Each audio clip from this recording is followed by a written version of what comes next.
back to it. I hope. Hello, hello. I am back once again to try and make progress finishing Fata Morgana. I dare say we still have a little time to go, but slowly we will get there. Hello. Hello, hello. Welcome. How is everyone doing today?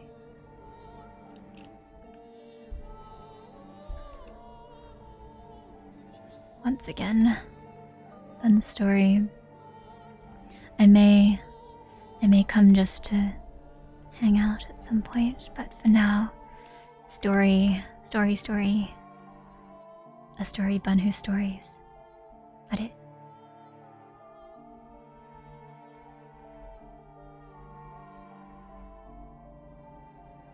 Hello. Am I muted? Oh good. Can everyone hear me? Oh wonderful. Hello, hello. Bun returns to read stories. That's okay. There's not a lot of streams to catch, but I am going to do my best to appear here and there, at least before the year ends. Lovely to see you, and thank you for coming along. If only I read faster. But at the same time, it's good not to read this kind of story quickly. Soak it in.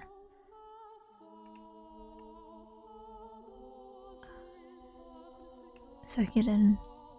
And taking your time is better.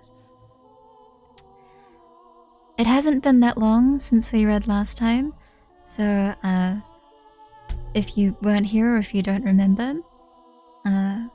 we just got started in learning about Morgana herself.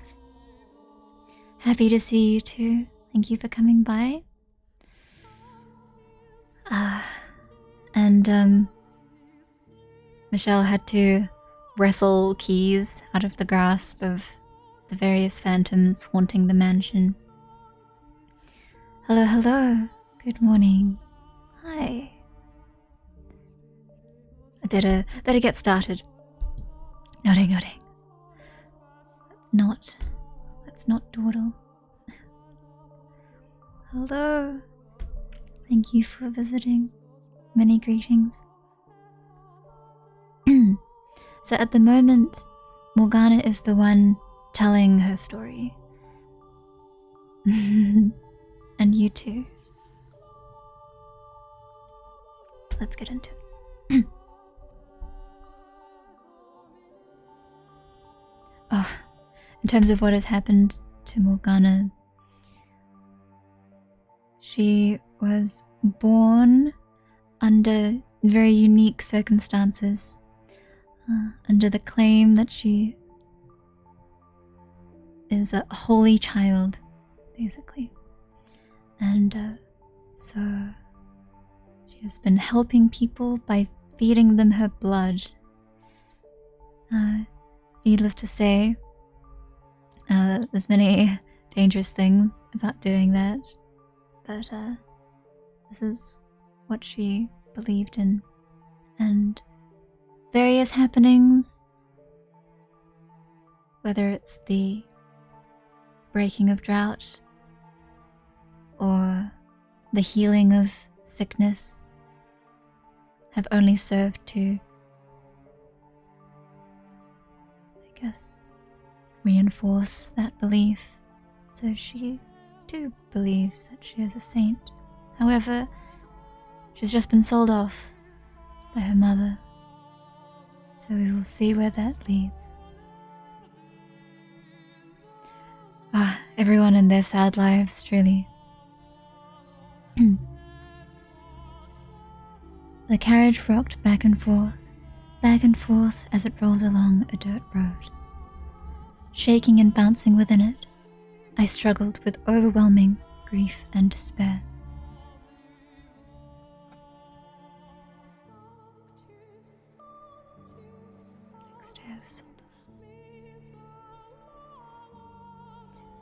It was, perhaps, the first time in my life I had felt such a powerful emotion. I didn't know what I felt so much despair over, though. Obviously, it was over my present predicament, but I wasn't sure what about it hurt the most. Was it that I had been pawned off like a slave? Was it that my mother, the mother of a saint, had been blinded by money? Was it that the villagers had watched in silence as a disciple of the Lord was thrown into a carriage? Or was it that I, daughter of God, lamented my misfortune like a mortal? I decided it was a trial.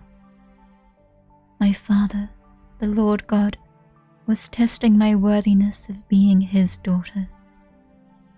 So, I choked back my urge to cry and sat there in silent contemplation. For almost 3 weeks was I rocked around in the carriage. The coachman treated me well enough, but I'm certain it was only because he didn't want his precious cargo dying before he could deliver it. He did not, by any means, think me the child of God. The 3rd week, the carriage arrived at a city. It was much larger than the village I had grown up in, with many, many more people crowding the streets. Something about them felt different, too. They all spoke in a tongue foreign to me, which is when I realized I was far, far away from home. Are the volumes of everything okay? Just to check.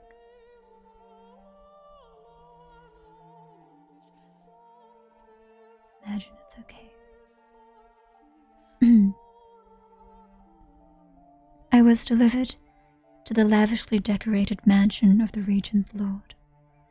Brightly colored flowers bloomed wildly in the garden as guests laughed and ate extravagant meals. Okay, thank you.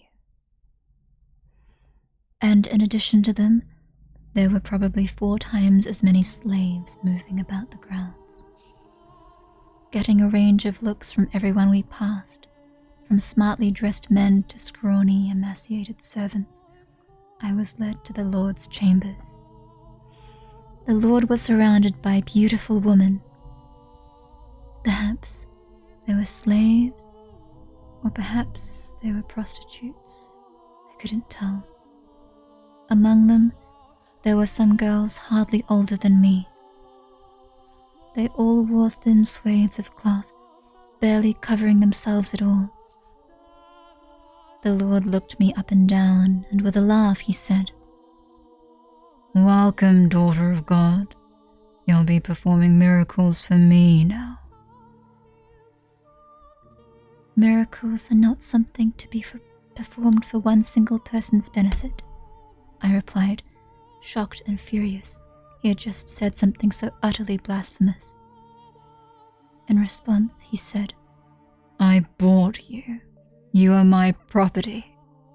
You have no right to an opinion." But I would not have any of it. I entreated him to give up his indulgent lifestyle and devote himself to the service of the Lord. But the more I pleaded, the deeper the creases on his face grew. Thinking back on it now, it was hardly surprising. A 9-year-old girl was scolding the most powerful man in the region.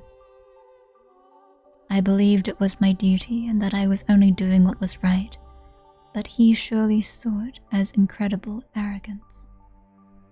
So the Lord forced his will upon me.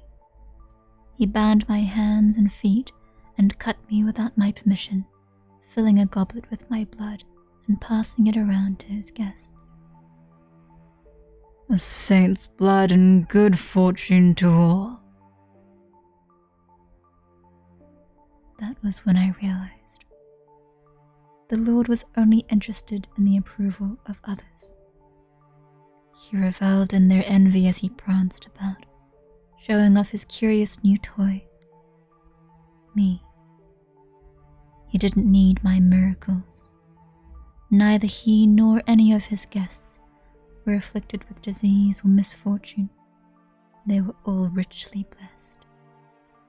Every time he threw a banquet, he drained me of my blood. It became nearly impossible to find a spot on either of my arms that wasn't a swollen reddish-black gash. And soon, because my arms weren't providing enough blood for him, the cutting spread to my legs. I lived in a haze of half-consciousness. Honestly, I'm amazed it didn't kill me. Though perhaps the Lord was simply taking care not to take more than my body could spare. Watching the wealthy partygoers laugh and sip my blood through bleary eyes, another wave of despair came over me. My miracles, my blood, were not meant to be an appetizer at a feast. They were meant for the sick and the poor. But despite my wishes, the Lord persisted to squeeze me dry day in and day out for his own enjoyment. For a while, I was convinced it was all God's test, that it was part of his plan for me, his daughter, that if I could make it through this trial, I would be allowed to go back to helping people. That man would celebrate my success, envy me, worship me, that sinners would face punishment, that divine retribution would be delivered unto all who had wronged me, a saint. With each passing day, my spirit grew more twisted. Would anyone have believed that scarred and bloodied girl tied up on the floor in the banquet hall was a saint? Unlikely. This was no charitable gathering, but an unholy Sabbath. Perhaps it was caused by my corrupted spirit. Perhaps it was my heart's way of crying for help. Or perhaps it was the devil giving me my witch's mark. Greetings, welcome. But no matter what the cause, during one of the bloody banquets, I underwent a transformation. I was half conscious as usual when one of the guests pointed at me and shouted something. His face went pale as if he were afraid, which I found quite curious. The Lord then approached me, grabbing me by the hair and lifting my head. He yelled something, but I was too far gone to be able to make out what he was saying. Suddenly, I found myself released from my bonds, but my body had grown so weak from being tied up for so long, I didn't have the strength to hold myself up, and so I collapsed to the floor. I was still trying to figure out what was happening when the Lord drew a sword, raising it high above his head. His words in that moment reached me with perfect clarity. "You're a damned witch wearing a saint's skin." A witch? Why was he calling me a witch? I was the holy daughter of God. I had certainly never made a pact with the devil. What could have given him that idea? What was in store for me now? Had God performed some kind of miracle for him? Dozens of thoughts and questions floated through my mind as death hung over me. I couldn't comprehend anything, and so I didn't feel any fear or anger at my impending death. I was simply curious. What had happened to me? But before I had a chance to find that answer, the Lord swung down his blade.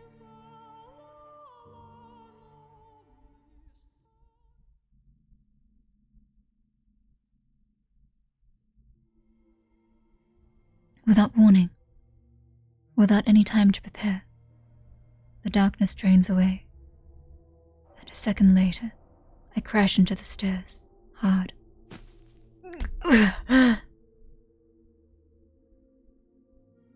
right at my ear. I can hear the of the river of blood. The world fades in and out of view, giving way to very real images of a past I never lived. I can practically feel the fire in the eyes of that mad blood's banquet's guests.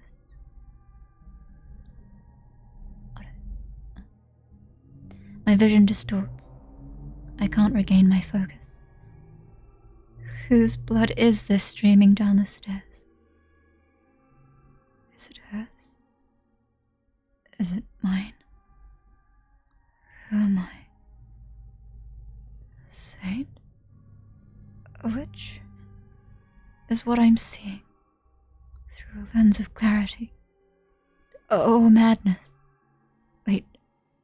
No. No. I am not her. I am Michelle. No one else. It hurts, doesn't it? It's hard to breathe. Your chest is on fire. Your vision is blurry. It's dark. It's lonely. It's scary. It's frustrating. It's disheartening. It's exasperating. Isn't it? What you're feeling is exactly the pain I felt. I reach my hand out in a plea for help, which is when I see something I can hardly believe.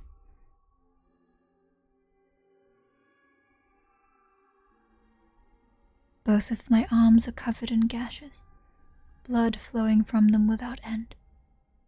The raw flesh beneath my skin has been exposed to the open air.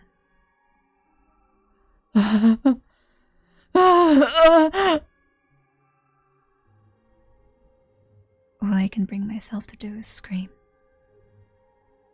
That pain, a horrible past, is doing everything in its power to break me.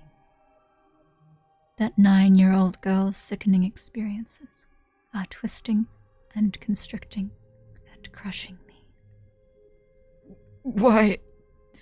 Why is this happening to you? Are you really that slow, my dear? You're empathizing with my pain. You're just that kind-hearted, Michelle. You said you wouldn't give up, didn't you? That you would make your way to me. Then surely this won't be enough to do you in. Of course it won't. Mustering up every last bit of strength I can, I begin crawling up the stairs. The red river beats against my open wounds, stinging painfully. The simple act of lifting an arm or a leg is almost unbearably agonizing. The blood dripping from my lacerated arms mixes with the blood already soaking the tower. So this is the pain Morgana suffered. Do you despise everyone? Morgana, did your resentment at your mother's betrayal, at the people who came seeking your blood, at the Lord who took your life, turn into a hatred for all mankind? Your perception of me is still incorrect, Michelle. My grudge is only against a select few. Think about it, my dear. Of the thousands, millions, billions of people living on this planet, my world is comprised of but a minuscule fraction of that. Hatred for all mankind? No, what I feel is not nearly so nebulous. Although, if I had died, still believing I was a saint, maybe I wouldn't have such a well-defined mission. Are you saying the Lord didn't kill you? Oh my. Did you actually think that was the end of my tale? Despite all your big talk, you're afraid of having to suffer through any more of that, aren't you? But you're the one who said you wouldn't give in. So go on. Know my pain. Without losing your mind.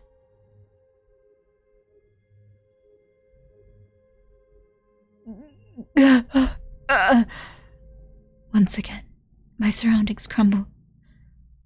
I have no say.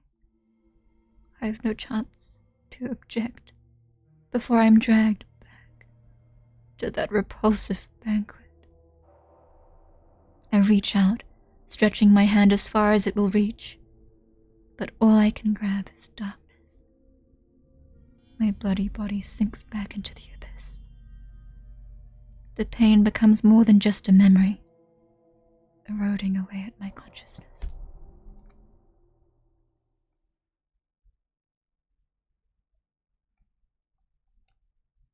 Oh? Hmm?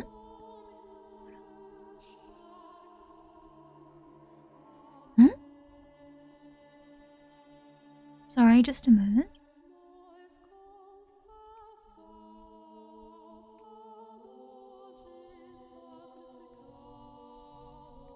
Yeah. Sorry. Yeah?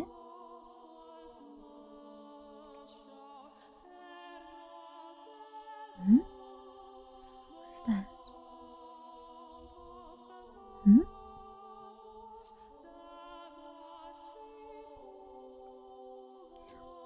Hmm? Hmm?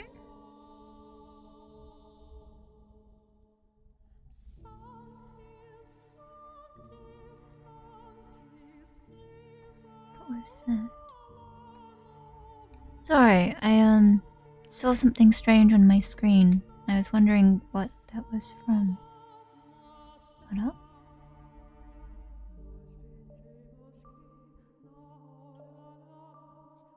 Hmm?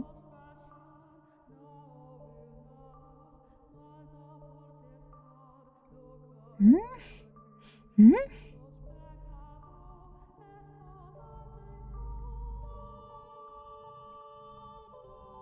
Oh, how strange.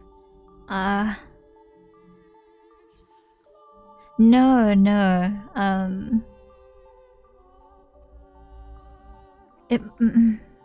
Well, if it appears on screen again, I will have to check what it is. Anyway. Oh, it's alright. Maybe if I had died then, I wouldn't have become the witch you know now. But that's all conjecture. Theorizing about what could have happened is an exercise in futility. But no, I did not die that day. Brought together by constant mistreatment, the Lord's slaves chose that moment to start their revolt. When he swung down his blade, someone bumped into him and it was knocked off its course. I didn't have the strength to get to my feet, so I simply watched the chaos unfold before my hazy eyes. It never even occurred to me that I should try to escape. At some point, during the riot, a young man, one of the slaves, grabbed me by my bloody, limp arm and led me out of the Lord's manor. The young man brought me to a slum, a place where the people banded together in their hardship, barely scraping together enough to eat every day, let alone pay the taxes demanded of them. By the time we had arrived at a small brothel located a ways into the slum, the fog was starting to clear from my mind. I knew where we were, and feeling the gazes of those scantily clothed women, I trembled. In a sense that was possibly the most frightened I'd ever been in my life. Despite everything else I'd been through, the idea that I had fallen so far I would have to become a prostitute scared me to death. After all, I was a saint, and saints were supposed to retain their purity. Spreading my legs for any man who gave me enough coins would shatter my very identity. As all that was going through my mind, I probably shouted no in protest, because the slave gave me an exasperated look and told me he hadn't brought me here to become a prostitute. He said he knew someone here, someone I could trust, and that she would give me a room. I had trouble believing him, though. I couldn't trust the word of a prostitute, someone who valued money more than her own body. It was all a trap, I was sure. One day they would tell me I had to work.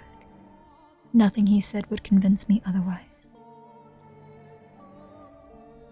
Apparently sensing my mistrust, the slave gave me an apologetic frown and handed me a mirror, saying, "Even if I did, you couldn't get any work looking like that." I could not believe what I saw. That couldn't be my face. It had to be an illusion. There was no way. That was not the face of a saint. It couldn't be. It wasn't real. It wasn't possible. Patches of skin had fallen off my face, exposing the raw red flesh beneath. It looked quite similar to what had been done to my arms and legs, except my face had never been cut before. Looking at myself in the mirror, even I doubted my own sainthood. The thing in my reflection was a hellish abomination. It was the twisted face of a witch. And although I was shocked by what I saw, at the same time, it answered several lingering questions. It explained why the Lord and his guests had panicked at the sight of me. And it also explained why he had said I was a witch wearing a saint's skin. Over the course of the dozens of banquets I had participated in, my face must have mutated, twisted into this ugly, sickening, monstrous thing.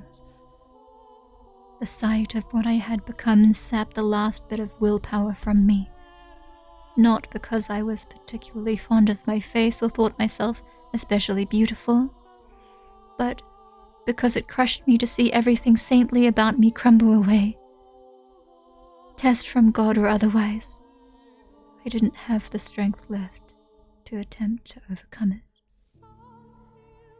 Deciding I would rather be dead than struggle any longer, I begged the slave to kill me. Taking one's own life was a sin. If I did that, I would not be able to return to my father's side, and I wanted to ask him why I had been put through such a tribulation. But the young man refused. He said, completely missing my intention, that if I persevered, good fortune would eventually find me. He said that if I lived on, I would eventually have a chance to get my payback. I had no such worldly concerns, though, but if no one would take my life, I had no choice but to live. I despised life at the brothel. The men who came to buy their services were disgusting buffoons, the kind of people who would think they could deceive God. And the women fawning over them were just as repulsive. That said, I had nowhere else to go, which meant I was forced to suffer that sickening place. But by the time a year or so had passed, my feelings about it had changed. The women of the brothel took good care of me, treating me like a sister. At first it was just irritating. I was a saint, and how could a saint have prostitutes for sisters? But over time I got to know them better, grew to appreciate their circumstances and hardships. Despite barely having enough money to keep food on the table, whenever they had a little to spare, they would use it to purchase medicine. ointments to apply to my arms, legs, and face. And as a result of their generosity, my arms and legs started looking almost human, but nothing had any effect on my face. Occasionally, the slave would drop in to check on me. The other men thought me ghastly and wouldn't get anywhere near me, but he was different. And every time he visited, he would say, "One day, I'll show you the world." And to tell you the truth, I was beginning to grow attached to it all. My time at the brothel was probably, all things considered, one of the brighter chapters of my life. There, I was neither saint nor witch, but an ordinary human girl. For the first time, I felt like my life had meaning beyond my assumed divine purpose. I was even beginning to feel kind of happy. And with each passing day, my intractable worldview was gaining a little flexibility. Perhaps I could perform miracles, but that didn't necessarily mean I had to be the daughter of God or a saint. Maybe I was just a regular person who happened to possess some unusual abilities. Ridiculous, isn't it? Despite coming to accept my humanity, I refused to let go of my miraculous powers. They were the last thing protecting what I thought of as myself. But to me at the time, it felt like a very dramatic change of heart. 3 years after the revolt at the Lord's Manor, I had my 12th birthday, for which they threw me a little dinner party. The women all pitched in to bake me treats, and the young slave man was there too. I was happy. I thought that if life could continue on like this, I was fine with not going back to being a saint. But for some reason, happiness always seems to slip away as soon as you've got your hands around it. No one sincerely wants to lose it, so why must they?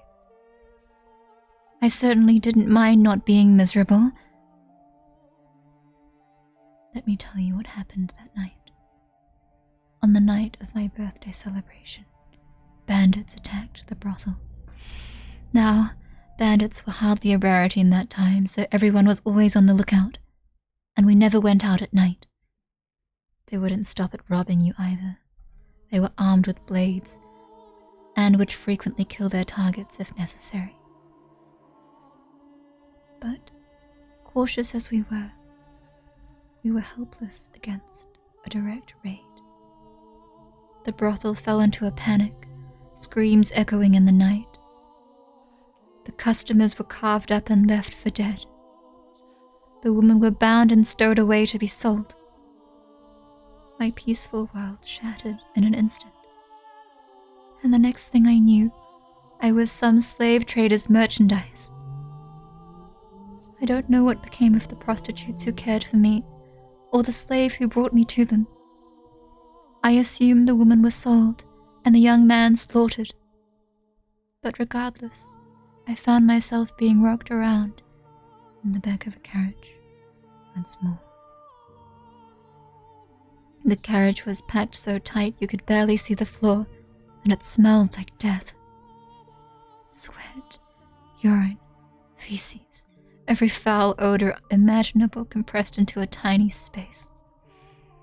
There were both men and women there, nearly all of them muttering or groaning or weeping. Everyone was young, ripe to be put to work. It didn't take me long to realize what fate awaited these people. And me. And when I did, I just sat there in silence. Then, for the first time, I cried. I was experiencing, I believe, a very human emotion. I was sad, hurt that I had been taken away from a place where I was happy, from the woman at the brothel, and that young man. It crushed me, and no longer did I wonder why such a thing was happening to the holy daughter of God. Something about my tears must have seemed strange to him, because one man saw me and said, "Why are you crying?" He was a curious man. To start, he looked very different from anyone else.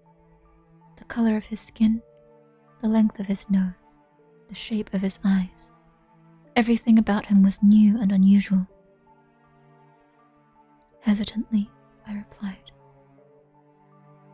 "I'm sad because I didn't get the chance to show my gratitude to people very dear to me." The man fell silent, looking as though he was deep in thought. I had no idea why he had asked me that, but something about him made me uncomfortable, so I couldn't bring myself to ask.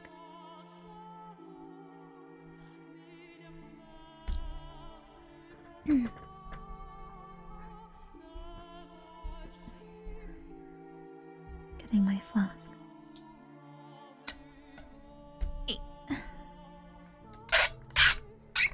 Cute.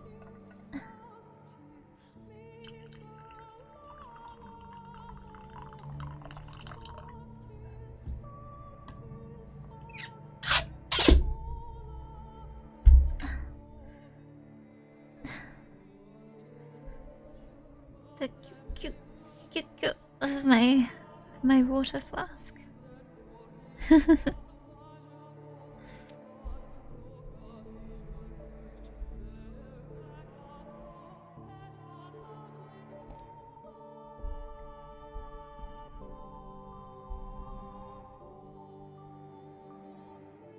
you're all hydrating. But yes, Morgana's miserable life. And it's not over yet. Oh, thank you for the bun stretch, Mario. A little stretch.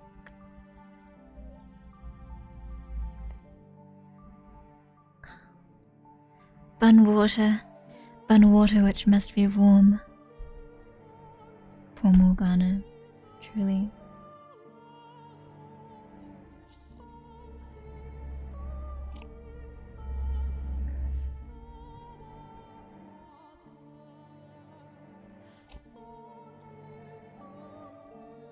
Mm-hmm.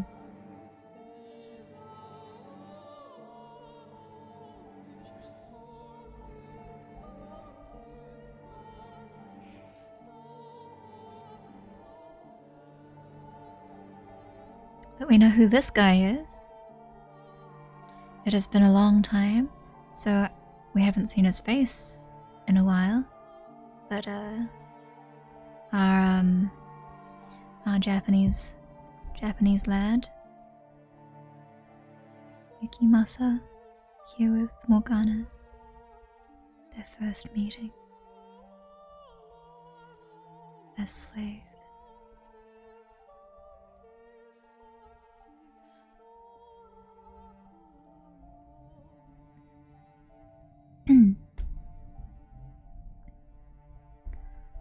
Several hours later, the man suddenly stood up. The guards had no patience for anyone stepping out of line, and they didn't look like they would hesitate to kill us either. So unsurprisingly, one at the back of the carriage drew his sword and pointed it at the man. What was surprising, though, was what happened next. The man, his hands shackled like the rest of us, leapt for the guard, slamming his fists into his face and stealing his sword. The entire carriage was in shock. The guards were too stunned to effectively react, so they were quickly cut down. And because the one-man uprising had taken place between cities, there was no one the slave traders could ask for help before they were slaughtered. In the blink of an eye, it was all over, and there was nothing human about what I had witnessed. If I had to describe it, I would say it was as though a wild beast had attacked. The man ruffled through the slave trader's clothes until he found the keys, which he brought to me, ordering I unshackle him, and so I did as he commanded. Once they had enough time to process what had happened, the would-be slaves applauded. Their wretched souls had been saved, and for a moment I believed so too. When the man's hands were free, he rolled his shoulders a couple times, made sure everything was in place, and then he began his massacre. Screams of agony filled the carriage as he ran his sword through the helpless men and women packed inside it. Blood and guts were splattered against every surface, and those who tried to escape did not get far before being mercilessly skewered. It was like a scene out of a nightmare. I was frozen in place, not out of fear, but because my mind had shut down. I couldn't make sense of what was happening, so my mind rejected it. And with my brain having given up, my body was no more than a lifeless puppet.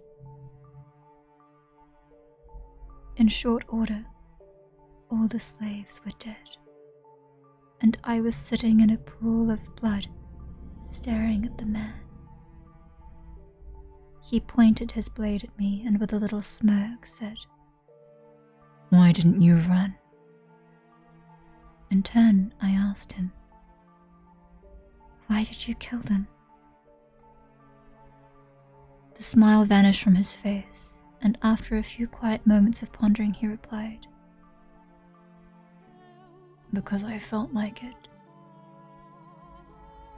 "And why haven't you killed me yet?" I asked. To which he gave a curt,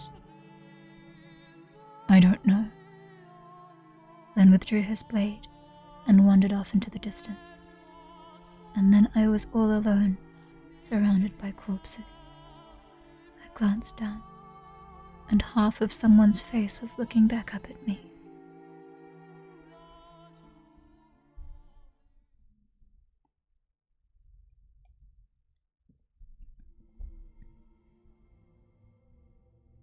Wrapped in absolute darkness, warm blood spills onto my cheeks, my hair, my skin. Chunks of human flesh rain down upon me. Make it stop!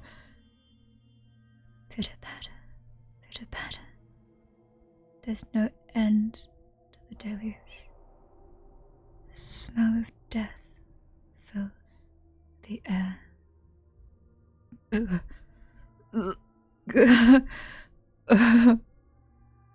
I'm struck with a wave of nausea so strong I can't hold back the contents of my stomach. But when my mouth opens to vomit, blood pours into it.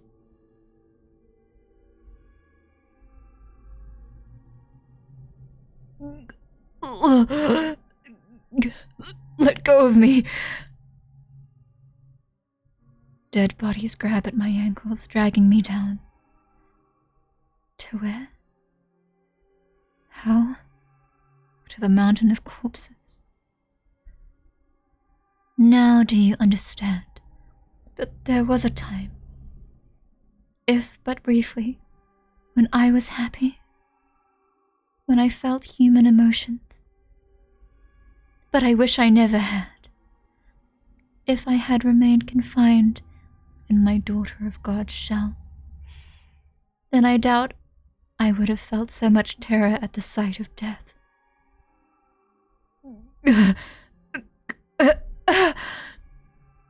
I can't say anything in response. I can't form words. I feel what she experienced, the massacre she witnessed, the limp flesh piling up around her. Even more than twice her age, it's enough to drive me mad. The fact that a 12-year-old girl had to experience something so unspeakable. devastates me.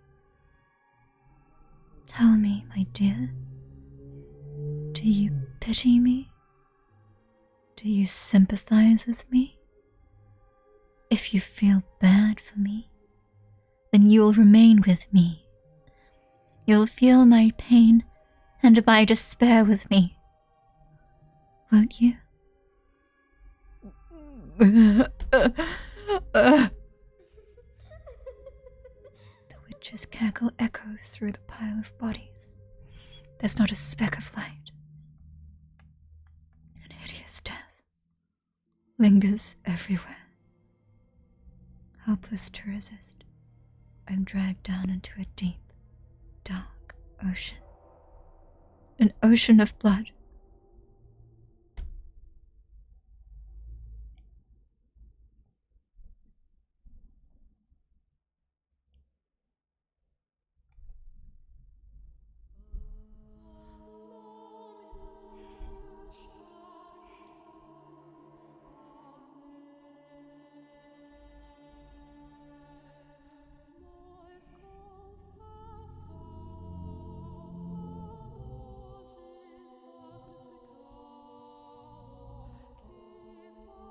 A little bit too real of an experience for him. I don't think he's into it.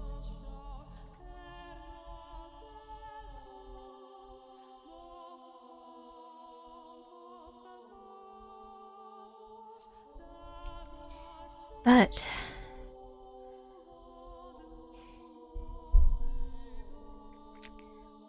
terrible world that this is. The story goes on. Morgana's story is not yet over. Hello. We are back to the Fata Morgana. I hesitate to call them mines because that's not what they are. The story is wonderful. It is a visual novel that I enjoy very much. However, we have been here for a long time, so I anticipate we'll be here for a long time yet. Hopefully not too long. But also,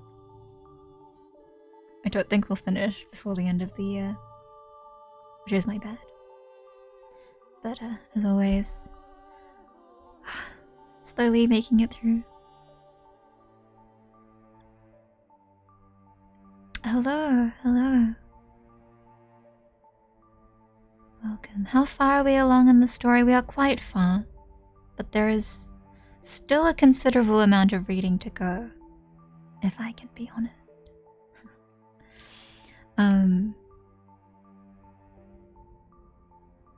Yeah, there is a... We are not on the final chapter yet. We've made it quite a way through the story, as in we've made it through all of the 3 doors, and then through the other doors for Maid. There's still more story to go. There's still a lot of reading to go. I'm just thinking about it now, but it'll probably be at least another 4 or 5 readings until I can foresee us reaching the end.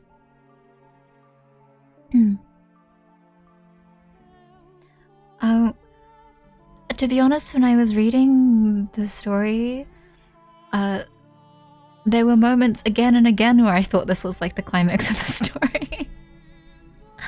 So, we're still getting there. I do enjoy it very much though.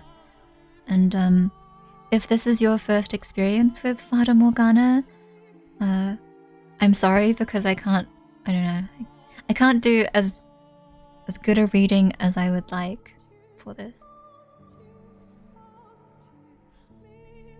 I do think that the experience is best read alone, no voice or anything. But not everyone has that sort of luxury, so I just want to share the story as is. And if you can enjoy my reading, then I hope you do. Thank you. I've spoken about my troubles reading reading things like this before, but Fata Morgana is a challenge. Thank you. Well, I'm glad if you enjoy the reading, but I do think that the experience of this particular story is best done unvoiced. And there are a few reasons for that, but I might have to talk about them after we finish. So that'll have to be pinned to the board for things to do after Fata Morgana is over. Whenever that is.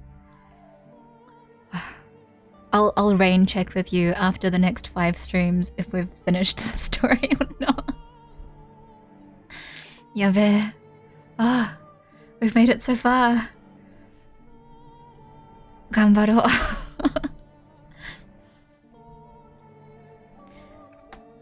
Now, on with the story. I was at a complete loss for some time after that. I didn't want to return to the city because I knew there was no one left who would take me in. There was only the Lord, who had bound me and drained me of my blood. So I wandered the roads, no destination in mind, and nothing to defend myself but the clothes on my back. Frankly, I'm rather surprised I wasn't attacked by bandits. After walking for days without food or water, my mind was hazy and my exhaustion at a peak. In the distance, I saw a lake. So driven by my thirst, I turned my unsteady feet toward the water, not caring that it took me off the main road. And it turned out that was the correct choice, because there was a small cottage beside the lake, smoke rising from the chimney, telling me it wasn't abandoned. Out of sheer desperation, I knocked on the door. No one answered. The door wasn't locked, so I slowly, hesitantly pushed it open. And beyond it, I found an old woman, sitting dead in a chair. The woman was a witch. By trade, that is. It appeared she had a deep knowledge of medicinal herbs, using it to make an assortment of medicines. In her cabinets were dozens of small glass bottles containing dried, powdered leaves, and crushed berries, among other things.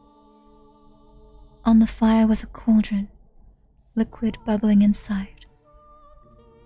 The woman looked as though she was asleep.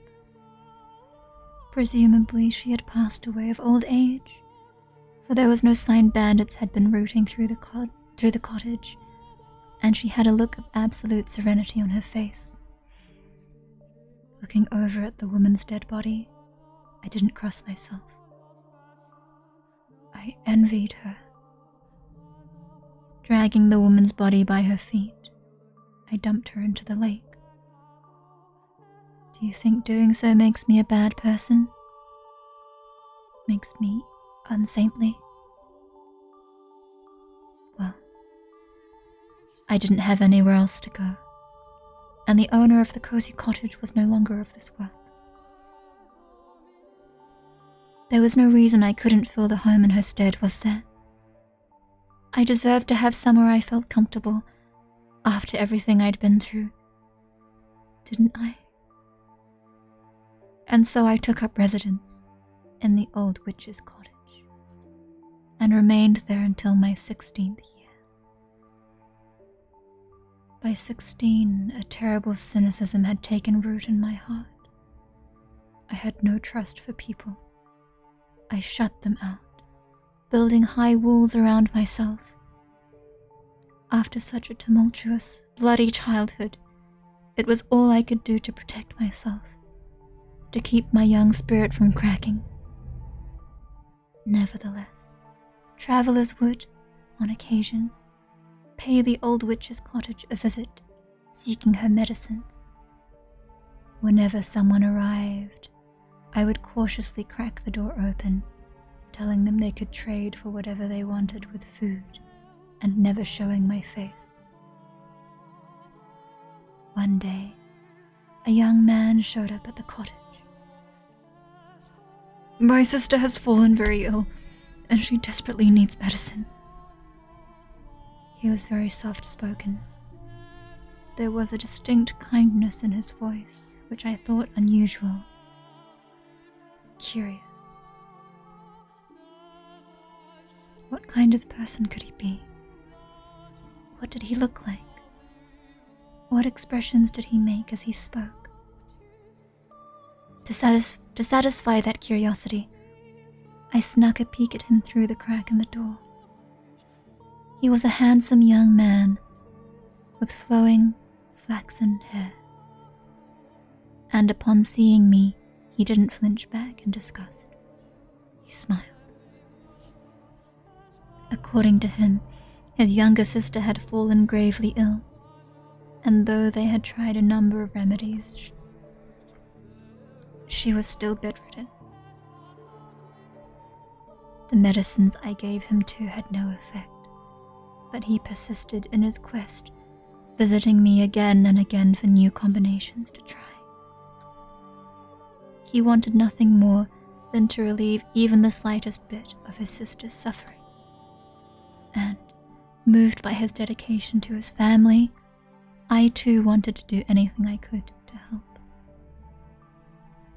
For the first time in years, my world encompassed more than my small cottage.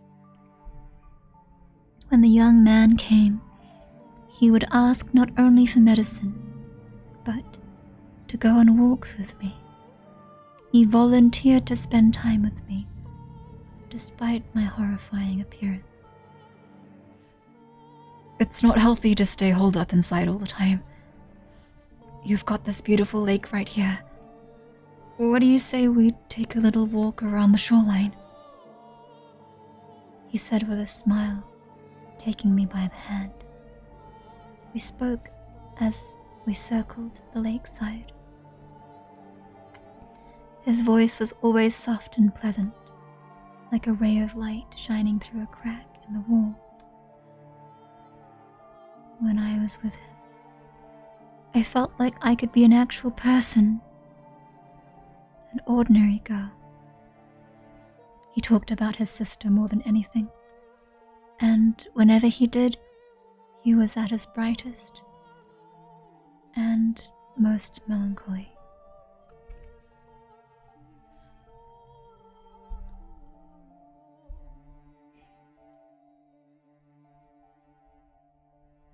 Melrose appears.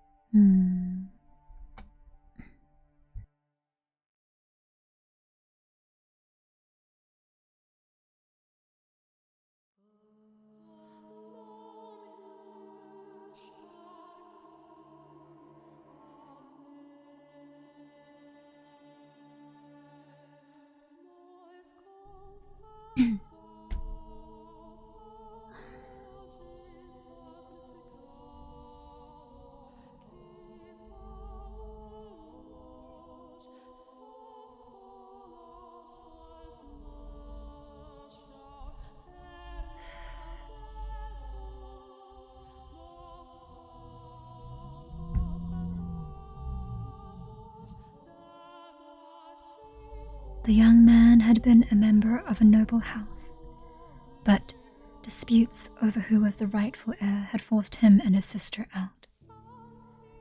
Shortly after that, his sister had fallen ill and was now bedridden. "I'll take anything at this point to make her better. I'll even take a miracle if I can get one." That word, muttered beneath his breath, sparked my memory.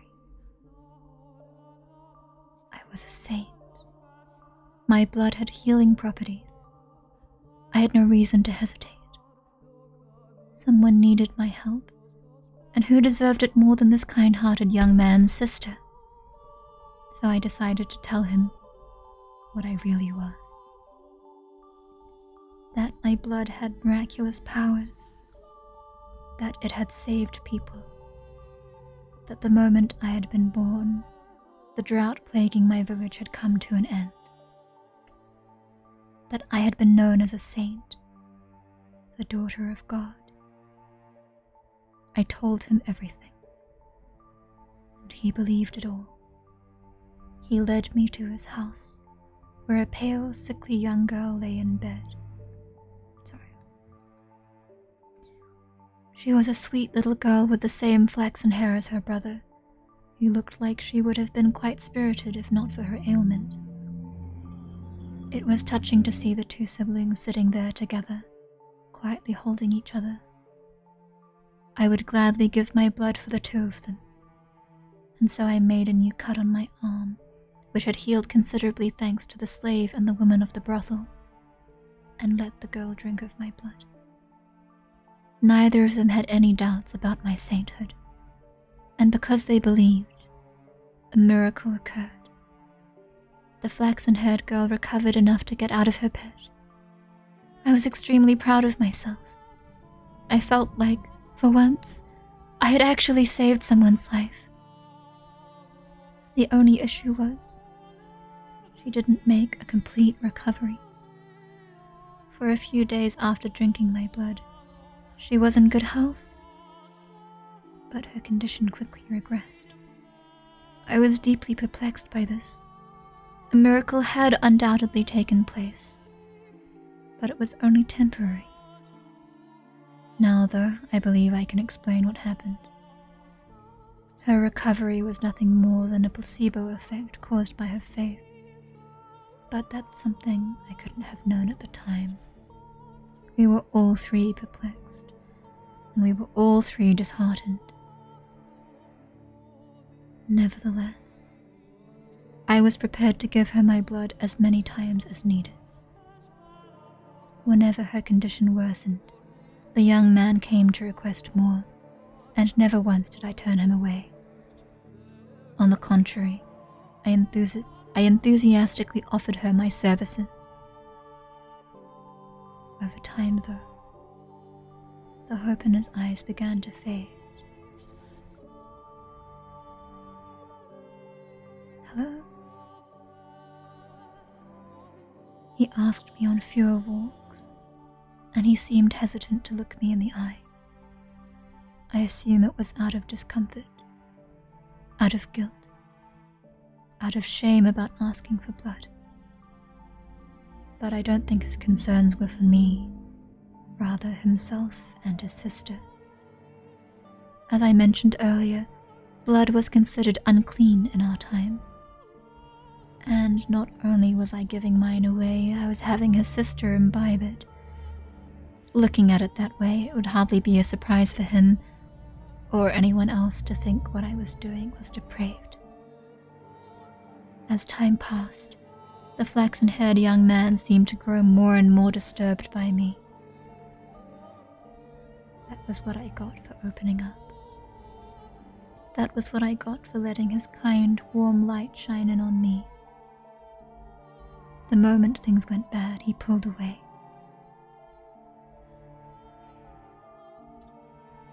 There were times when I thought I shouldn't have done anything in the first place. But regardless, I held fast to my original decision.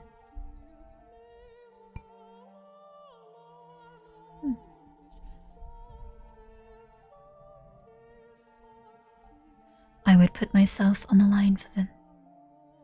No one else. Just them. Even if he was afraid of me, or had no interest in seeing me, I would continue offering her my blood. And I was firm in my resolve. One day, though, I received a new visitor. The young man was still the only one I would show my face to, the only guest I had let into my walls. So as usual, I took the man's request from behind the cottage door. Thank you. And welcome. Welcome to spooky Fata Morgana storytelling. Oh, I forgot to turn this off. Oh, sure. There we go.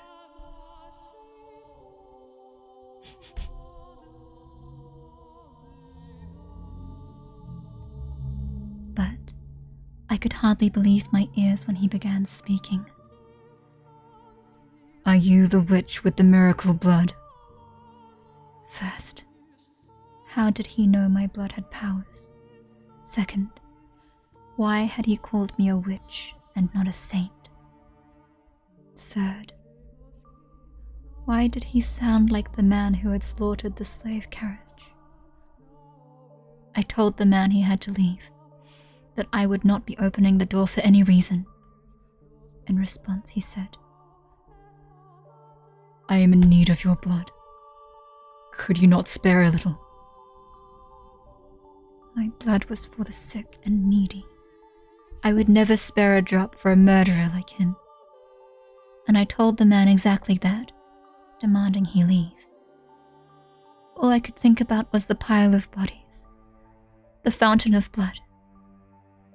The man drenched in crimson, wearing a ghastly smirk. I trembled behind the door, fearing he may go on another such rampage. But instead, he gave a simple, as you say, and went on his way. I let out a deep sigh of relief, which is when I realized tears were rolling down both my cheeks, like an ordinary girl. 3 days later, the flaxen-haired boy showed up at my cottage. I'm sorry for being so distant lately. I want to talk things over. Those 2 sentences were like a light shining from above. I wanted to talk to him too. I wanted to take a walk around the lake and listen to him talk about nothing. I wanted to experience the warmth of his world once more. And I wanted to tell him about the terrible man who had been there a few days earlier. About how scared I had been.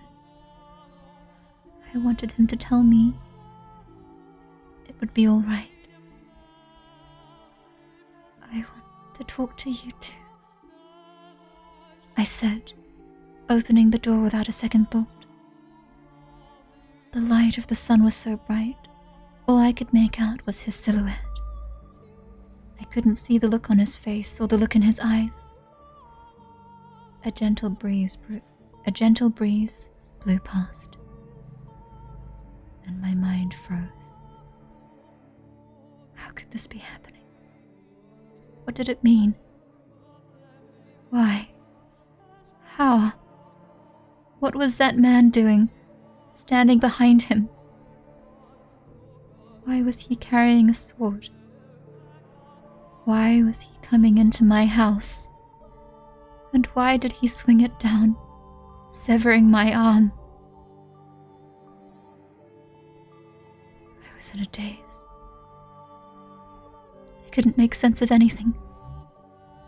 I didn't want to. My left arm fell to the floor before I even knew what was happening. And then my legs gave out. The pain, searing and unbearable, came a few moments later, as I was lying in an ever-expanding pool of my own blood. I did something then that I hadn't done before, that I had resisted doing no matter how much blood the Lord had stolen from me. I screamed. It was a hideous, visceral noise, a sound I had never thought a saint could make. The same ear-splitting howl the slaves had made as the man had butchered them. I writhed, I wailed, I wept, I crawled across the floor through my own blood. I begged, and I begged, and I begged for my life.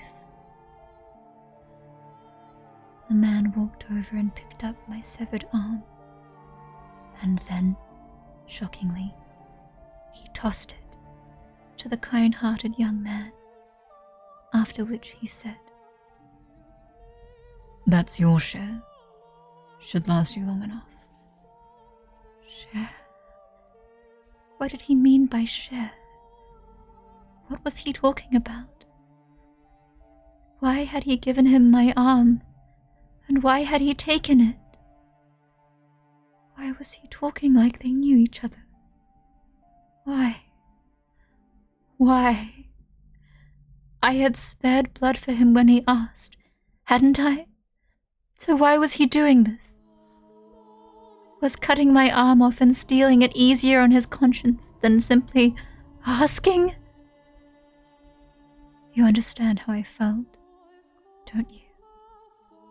You can put yourself in my shoes, can't you? The young man refused to look me in the eye.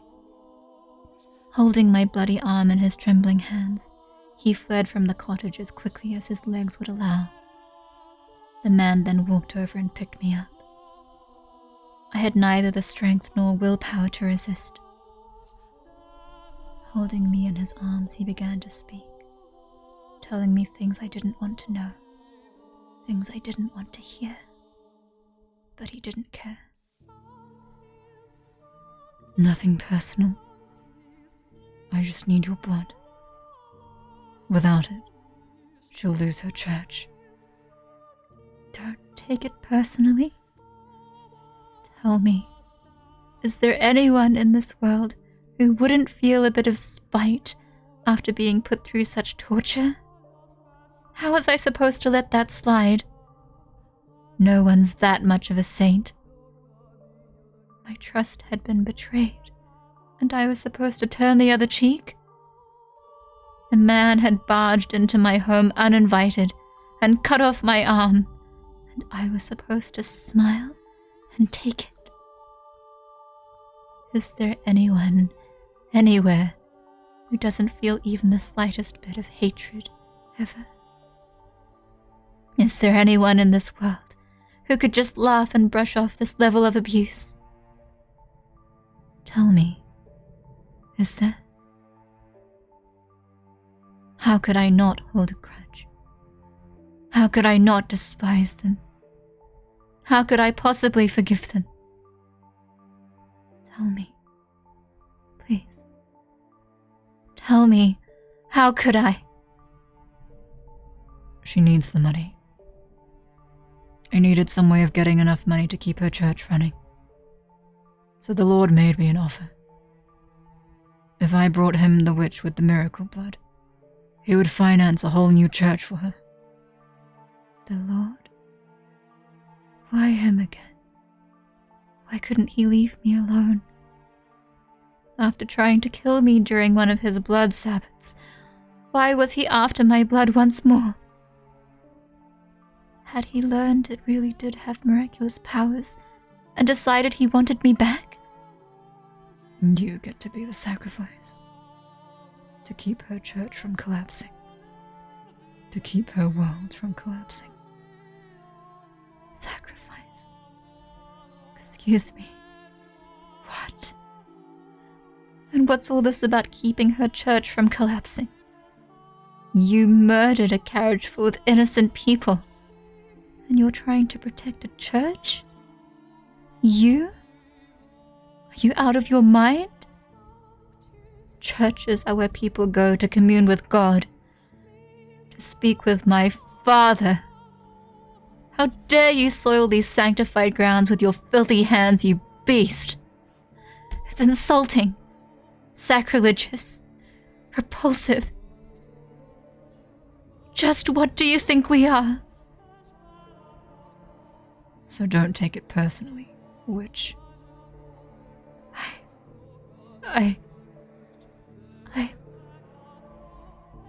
I'm not a witch. I'm a saint. I was a saint. My blood exists to do the Lord's work, not to satisfy the avarice of men. Why is this happening to me?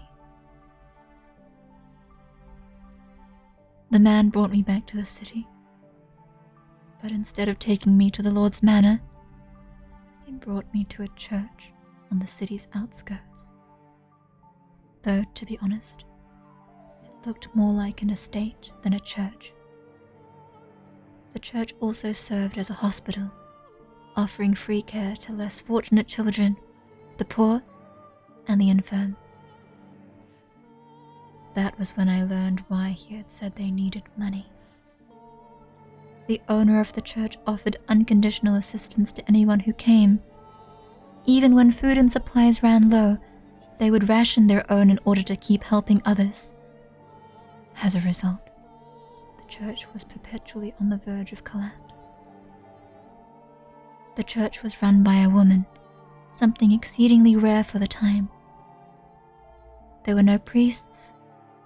All management was handled by a single nun, who everyone referred to as the saintess.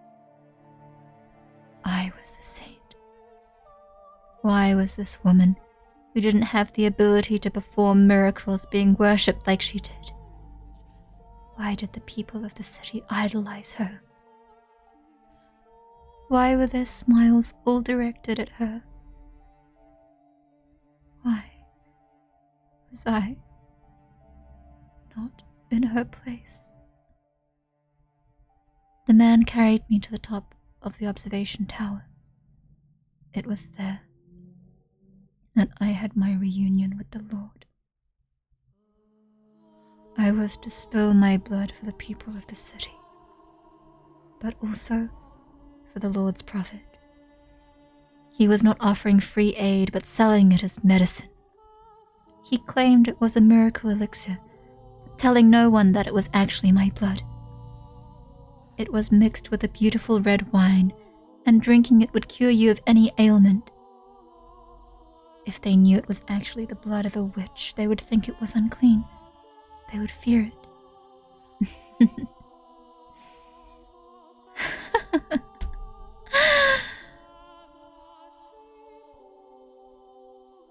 I remained imprisoned for a long, long time. In the beginning, the swordsman guarded me, though before long the flaxen-haired young man showed up as well. Presumably one severed arm wasn't enough to keep his sister healthy for long. In listening to their conversations, I learned that to ensure no one else could get in, the observation tower was sealed with 3 locks. The Lord, the swordsman, and the young man each held one of the keys. I was their secret, locked away in the tower for them to drain of blood away from wandering eyes. Time went on, and I grew progressively weaker. I lost the will to eat, and the will to live. My only view from the tower was the clouds through a window high up on the wall. Occasionally, a pigeon would fly in, sometimes a butterfly, and I would glare in envy as it fluttered around, free to come and go as it pleased. Thank you. Welcome. And soon, it was spring. Every spring, the church held a festival to pray for the coming year's harvest and the people's well-being. I could hear the bustle from far below through the window as everyone rushed to prepare. I heard the flaxen-haired girl's voice, who had regained her health drinking my blood. I heard her brother's voice, who had betrayed me. I heard the nun's voice, who played saint in my stead. I heard the barbaric swordsman's voice, who had chopped off my arm. And I heard the Lord's voice, the root of all my suffering. I heard people praising the saintess, though I, the true saint, was locked in the tower. I heard people thanking the Lord for his generous donations and miracle medicine, though it had all come from me. Propped up on my suffering, they cheered and clinked glasses of my bloody wine. Those merry, peaceful, cheerful, spirited sinners' voices resounded in my tower. And at noon on the day of the festival, The church bell tolled. 1, 2, 3, 4, 5, 6, 7, 8, 9, 10, 11. And with the 12th chime, I died. As the bell's last pealing faded into silence, the tower door swung open. Standing on the other side of it were the 3 men. They must have wanted to drain a little more from me to use in the feast, but they arrived at the worst possible moment. The flaxen-haired young man was the first to express his consternation. "Why? I never wanted her to die. Was she not eating?" The Lord gave my corpse a casual glance and said, stone-faced, "Seal the tower off. Understood? No one finds out about this." "How can you be so calm? Do you understand what you've done?" Pinning the blame on me. How nice it must be to be able to distort reality with panic. The swordsman, who had been silently observing the Lord and the boy conversing, interjected. "You're just as guilty as any of us." Not only did they not mourn my death, they argued over whose fault it was. There was no regret, no remorse. The young man muttered absent-mindedly, I never wanted her to die." What did his intentions matter, though? It was his betrayal that had ultimately tethered me to this mansion. But the fact that they didn't grieve my death, and instead squabbled amongst themselves like filthy rats, was the final straw. How could I not despise them? I don't believe I actually had the power to perform miracles when I was alive. It was all faith, the illusion of belief. I was neither a saint nor a witch. The blood wine was only effective because people placed their faith in the other saintess. I was only ever human. But then, in that moment, an actual miracle occurred.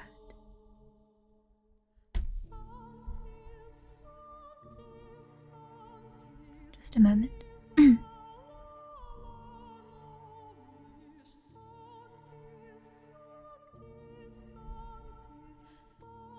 pale man's blood would kill? I don't believe I've heard of that before. Thank you for the fun drink water. Haku, I will drink water then. My flask at the ready. Oh, cute. Shoo-doo-doo-doo-doo-doo. Cute.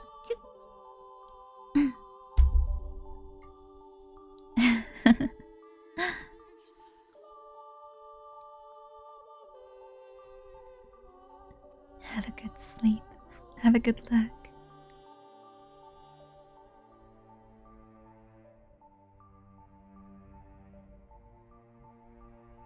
Hello. It's good to see you. Do you know me from somewhere else? Just fun reading stories again.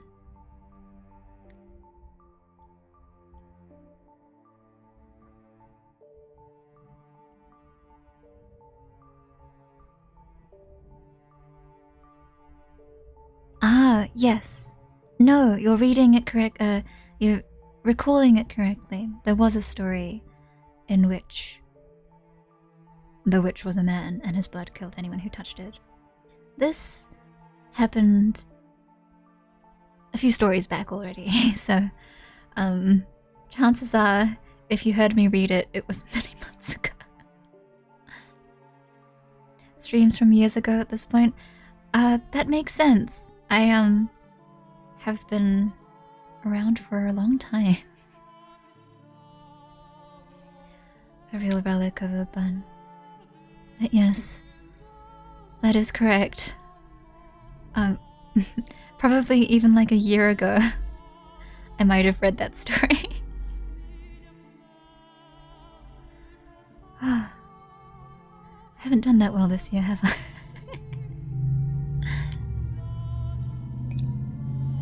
I will do my best to appear a little bit more. The desire is there. It is always there. I think I can only appear for thank you. A really long time there.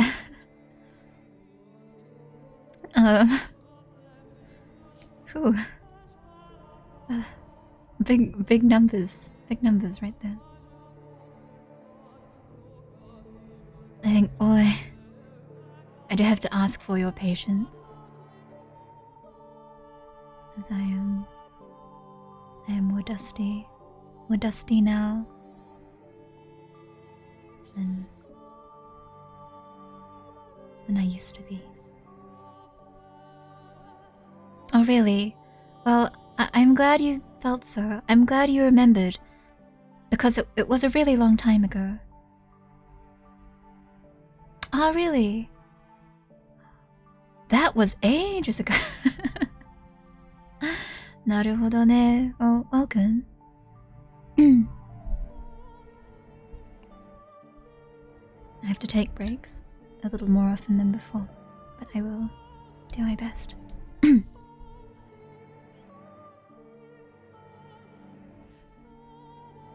But then, in that moment, an actual miracle occurred. My father bestowed upon me his power. Or perhaps it was the devil who lent me his strength. I was looking down upon my own dead body, my own wretched self. There was nothing beautiful about the pile of bones I had become. I could almost smell the rotting flesh. That was once a saint? I laughed at the thought. It was absurd, ridiculous, and infuriating. They would pay. Those who had cast me into this hell, who had mocked me, who had done this to me, who had made a witch out of me. Hatred coursed through me, revulsion at everyone on these grounds still smiling. They would know just whose dead shoulders their little party was resting upon. If they wanted so badly to call me a witch, then a witch I would be. I would kill them. Every last one of them. Place a curse on their souls. And so I made my wish. Most people might consider it a curse, but to me, it was most certainly a wish. And my father, or maybe the devil, granted that wish. From the garden, there rose a scream. The flaxen-haired young man knew that voice better than anyone. He went deathly pale, darting down the spiral staircase until he reached a window. A young girl was on her knees, vomiting blood in the grass. The young man let out a yelp as he descended the remainder of the staircase. As soon as he reached the garden, he lifted the girl in his arms, but she had already perished. Realizing this, he cried to the heavens, saying the one thing he should have kept to himself. The witch killed her. The blood of the witch killed my sister. That wine you're drinking is no medicine. It's the blood of the witch. You're all drinking witch blood. Crushed by the loss of his only family, the young man picked up a silver fork and plunged it into his own throat, ending his life. Naturally, there was an uproar. Goblets of wine crashed against the earth in rapid succession, as the people holding them fell to the ground and vomited or convulsed. The nun was the first target of their outrage. What she had claimed to be medicine had turned out to be blood, an unclean substance. The blood of a witch, no less. A servant of the church, a servant of the Lord, had given her followers blood to drink. And at this, their indignation surged uncontrollably. The people surrounded her, tying her up and throwing her to the ground. As they prepared to inflict righteous justice upon her, the swordsman soared down the stairs and into the garden, plunging his blade into anyone standing near the nun. The cries of agony ringing through the church grounds were ear-splitting. It was no longer a place of God, but hell on earth. Hell built up by the hands of man. Hell painted red with the blood of their brothers. The people armed themselves with anything they could find and went after the man. As much of a beast as he may have been, he stood little chance against such numbers. It is the fate of a beast to be exterminated by those he terrorizes, and once he was gone, the nun had no one left to protect her. She too was consumed by their frenzy. All that remained was an inextinguishable inferno, hysteria and despair, madness and outrage, and no outlet for it. It was a revolt that made the slaves' uprising at the Lord's Manor look like a game. Eventually, their rage found a new target, the Lord. It was only natural, for he was the true villain. He was the one who had given money, and the witch's blood, to the church. He was the one who had profited off it. And above all, people often resented those who stood above them, particularly in times of unrest. The city resounded with cries for the Lord's head, and he looked down upon it all from the safety of the observation tower. He could do nothing but watch as his domain burned. I can only imagine how painful that must have been. But before long, having seemingly made his peace, he began descending the spiral staircase. He opened the door at the bottom, revealing himself to his people. But before the door had swung all the way open, before he had had a chance to say his final words, someone ran a blade through his chest. With that, the raging furor mostly settled down, but it was hardly the end of the destruction. Mere days later, a plague befell the city. Dreadful black spots covered the flesh of the infected. They writhed in pain, screaming and vomiting blood. Ghastly howls echoed through the streets, as though the whole city had been possessed. It became a cursed land.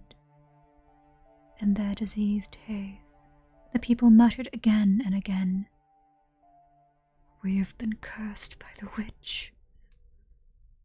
In less than a week, the entire city was dead. My body was left abandoned at the top of the observation tower. And, as if to seal the curse away, in their final days, the people shuttered all the windows, wrapping the house in darkness.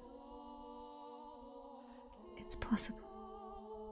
That was no miracle either.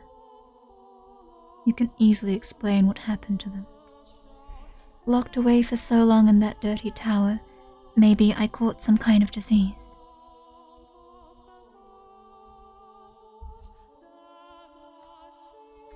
And then, when the people drank my blood, they too were infected. Hardly anything out of the ordinary about that. The first to die, the girl, had already been ill. Her body merely chose the worst possible time to yield to her ailment. That was all that had happened. Indeed. It was nothing more than a fluke. An improbable stroke of luck. An unbelievably unfortunate accident for the city and those 3 men, and an indescribably fortunate accident for myself.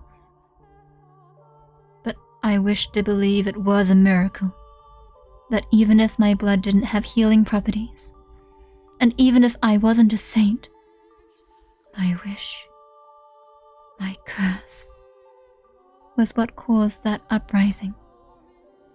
That was my miracle, granted to me by God or the devil. I choose to believe that, and that my miracle took on its true form thereafter. My curse had brought death upon the 3 men, but for whatever reason, my rancor was far from sated. They had died. So what? Death is but a transient agony. It's nothing compared to what I went through. So, I made my next wish. I wished for their reconstruction. I wished eternal suffering on their souls. I wished to trap them in a never-ending cycle of pain and hatred. This was my wish for the flaxen-haired young man. He treasured his dear sister and he desired a quiet life. So I wished for him to have just that. And I wished for his dearly beloved sister to love him more than anything in the world. For his world to be destroyed by love gone too far.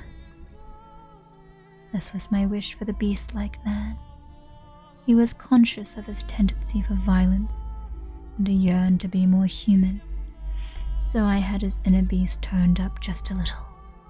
I saw to it that he would never be human. So he would never have the peace he so desired. My wish for the Lord was more straightforward. He seemed to have great affection for wealth and authority. So I ensured those were the only things he could ever have. Who needs love or friendship when you could be drowning in power? Once he had lost everything, his solitude would be his only companion. Wishes can come true, as long as you always hold fast, never stop wishing, never surrender. They can come true. Eternal suffering on all their souls. An endless cycle of reconstruction and unavoidable tragedy. Tell me, my dear, do you sympathize with me? Will you curse them with me? Will you take my hand and revile them with me?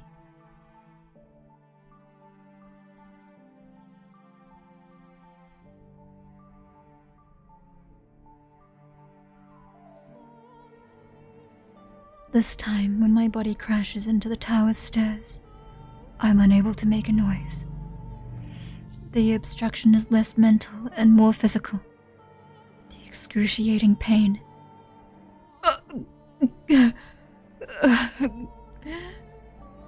It's so intense, I can't even eke out a scream. My vision is distorted. My mind thick with fog. I feel like I'll fall into a bottomless pit if I loosen my grip on my consciousness even slightly.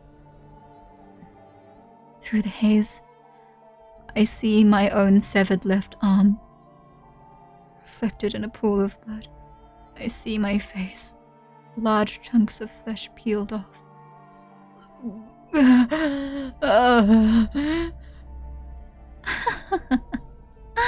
Look at you, trying to crawl up those stairs like a worm. How pathetic. It's like I'm looking at my old self. I can barely form a coherent thought. I can't lament her inhuman fate. Can't mourn for her. Or be shocked by the revelation about the 3 men and her history with them. Pain. It fills every corner of my mind. Every nook and cranny of my body. You've figured it out by now, haven't you, my dear? You'll never make it to me. It's not possible. But it's not your fault. It's not because you're weak. There's simply no one who can bear this pain. You're allowed to give up, to rest. There's nothing wrong with that. The pain, the crushing weight, it's miserable, isn't it? But all you have to do is turn back, and it'll all go away.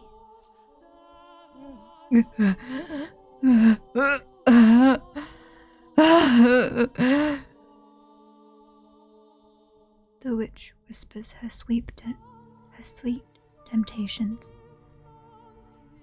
You've put in a fine effort. There's no shame at all in throwing in the towel.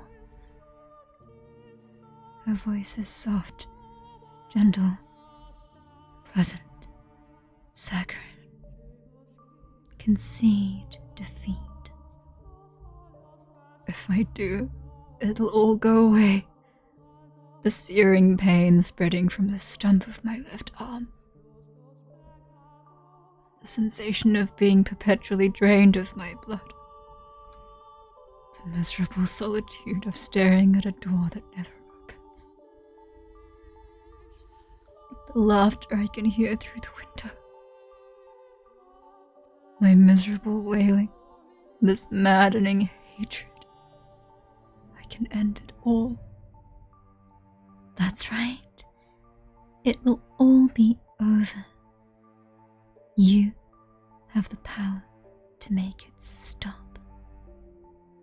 Make it all stop.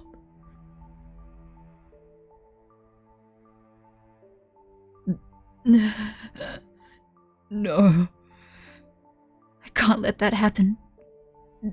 No, I have to get her back. At my side. I'll do anything to take her back. Even if it means I end up 1,000 tiny scraps of meat. I will not give up on her for any reason. You won't, will you? Ah, such beautiful resolve. Willing to sacrifice yourself to save the girl. Like a hero of legend. Or maybe a fairy tale prince? No. I am no hero and I am no prince. I am a human, an ordinary man. I don't have any extraordinary potential. I'm not a courageous leader or a charismatic general. I'm just a regular man in love with a regular woman who refuses to lose her. I don't need any other accomplishments. Only that. That's all I need. Because I'm just a regular man. My one act of resistance. It doesn't matter what you say. It doesn't matter how much you cut me up. Nothing changes what I have to do. I have to take her back and set her free of this mansion. Nothing else. and never will I back down on that. Arms or no, as long as I can move, I must push forward. I must make my way to the woman who waited for me for so long. Up to the top of the tower. Forward. Ever forward. Ever onward.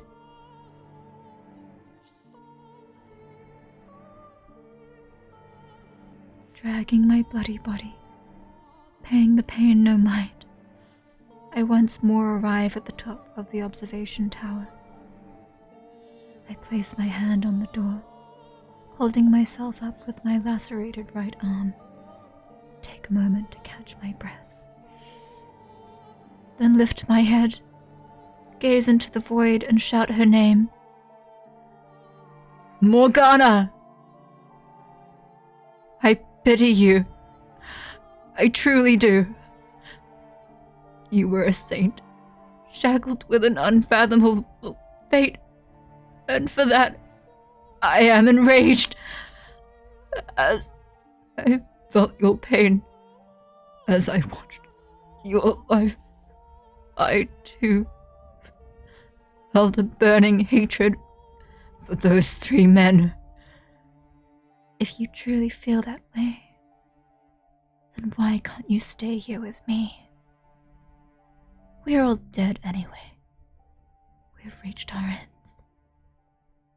Do you honestly think there's anything more for us? There isn't. The end is the end. So, what do you say, the 3 of us? Me, you, and Giselle? Torture the 3 of them and everyone they cared about. Make them suffer here for all eternity in this house. And that way, you and Giselle can be together forever too. That's not an option. Why not? Because hatred only brings you pain. That's brilliant. You spouting stupid platitudes at me. I can't believe my ears. Save your nonsense moralizing about how hatred does you no good. I won't hear it. I'm doing just fine for myself, my dear. In fact, I've never been better. I feel wonderful. Did you think that would be enough to persuade me? Really? How disappointing. And here I thought you understood me. Morgana. Why don't you say what you really think? Go right on ahead. Hate them as much as you want. But keep me and Giselle out of it. Why didn't you just say that? I do feel bad, truthfully, for all the time we spent together. Never once did I ask about your life. I was so focused on myself. And in the end, I pushed you away. That you did? You wanted to be with Giselle, so you pushed me out. I wish I had asked you sooner. It wouldn't have changed anything, though. One puny man knowing what I went through would hardly be enough to erase the loathing I bear. It would have turned out the same regardless. There was nothing you could have done for me. There is nothing. Still, I would like to apologize. Had I known what you carried in your heart, perhaps I could have chosen my words better. Instead of rejecting you, I could have chosen some other response. cannot remain in this house, nor can I allow her to stay either. So, I would like to apologize for both my past actions and my present.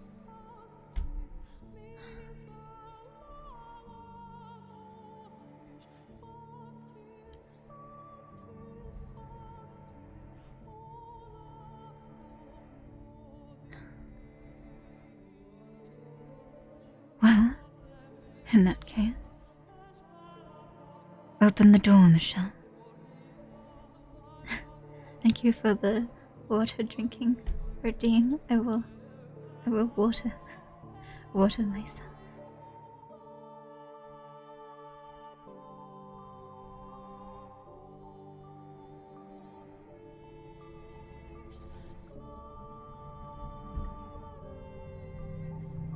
What's the time?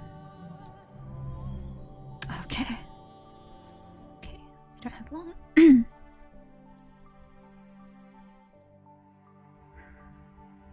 I take another moment to catch my breath, and then I gather my strength into the hand on the door. Blood seeps from my fingertips, slowly trickling down the rough surface. It reminds me of my death. I'm coming for you. I push open the door, praying that it will be the last. That beyond it lies light for Giselle, and if possible, that it might cast a bit of light on Morgana's heart as well.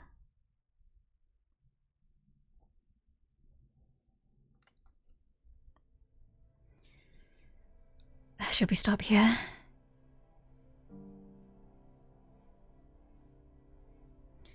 Where is a good place to leave off?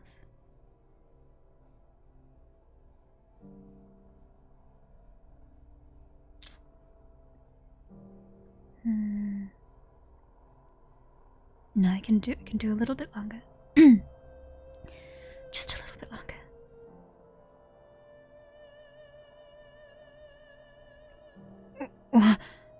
However, why am I in my bedroom? What I find behind the door is the last thing I expect. As she appears from the shadows of my chambers, I can't conceal my surprise. Giselle, is this another illusion? Morgana? No, it's not. I am the real me. Thank you for coming all the way here for me. She's thanking me. So why isn't she smiling? That was very kind and courageous of you, Michelle. I'm deeply moved you would have such compassion, not only for her, but for someone like me. But do you know what else you are?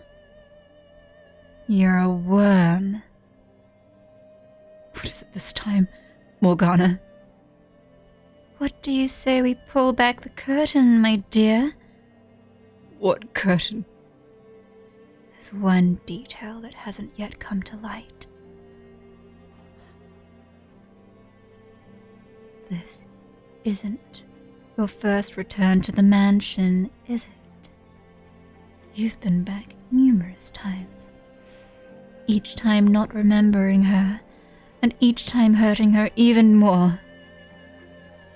What are you talking about? What am I talking about? Oh, you know good and well, my dear. Or do you honestly believe that all the other pieces were in their rightful places and you alone were some exception? I never... Tell me, how was it? Living in so many different eras, not knowing who you were, and playing with all the different men. No, you're out of your mind. You make it sound like I was... Not like, my dear. You are the white-haired girl. Enough! How could anyone possibly confuse me with her? To tell you the truth, I couldn't see you as anyone else. Your white hair, red eyes, porcelain skin, and your name. Tell me, what about you isn't the same? We are not the same person. I saw the letter. Oh. The one you had hidden. No. And you didn't think that was worth mentioning? No, Giselle. I didn't mean... You're exactly right, my dear Giselle. He deceived you. He kept a very important secret from you. Despite showing up before you multiple times, he cast you aside again and again. No, that wasn't me. It wasn't. It all makes sense now. Nothing you ever did was for me. Giselle, I... Go on, Giselle. Tell him exactly how you feel. Michelle. Don't. Please, don't. Don't say it. Not that. Please, I'm begging you. Stop. Please don't. Giselle. Not actually. Please. Don't say it. A man at all. Are you?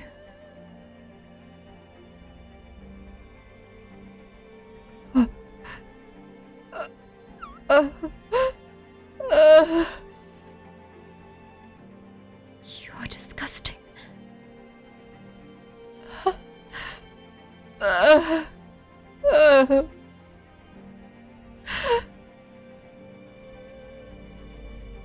You're the only one it could have been, my dear.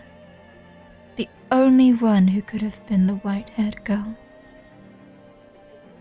The next moment, my whole world comes tumbling down.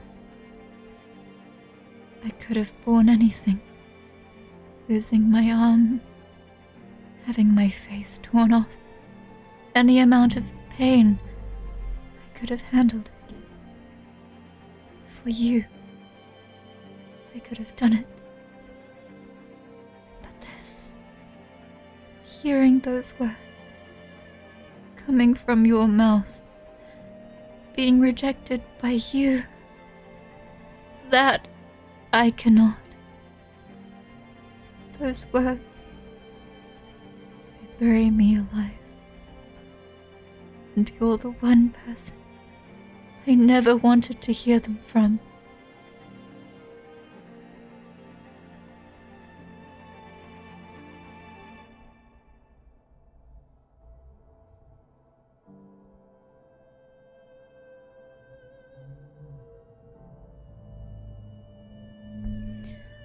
I don't know.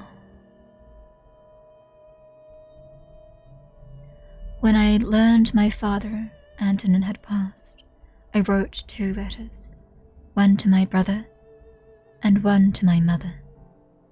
It was the first time I had found the courage to face my mother, to open up to her. I wanted to show her who I was, convince her I wasn't cursed, so I could be myself when I returned to the capital with Giselle. Dear Mother, there is something I wish to tell you, something that means a great deal to me. So I ask of you, please hear me out. And I ask of you, please accept it. Mother, I no longer bear any resentment for my present lot in life. Nevertheless, I would ask of you to concede one thing: that I was never cursed, that I was always your son, that I am Michelle, not Michelle. I have found someone whom I care for dearly, a woman, and I love her with all my heart. I would like to spend the rest of my life with her. I do not wish for much, simply to have a quiet life with her, to go through our days together, man and woman. That is the one thing I want.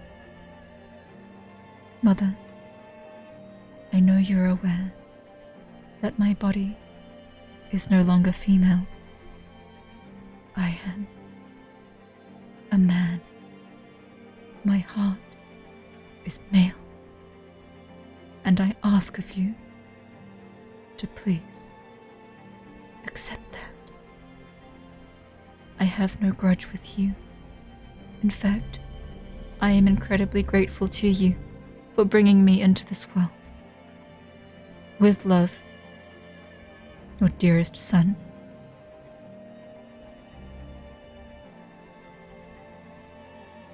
Shortly after sending that letter, I was killed.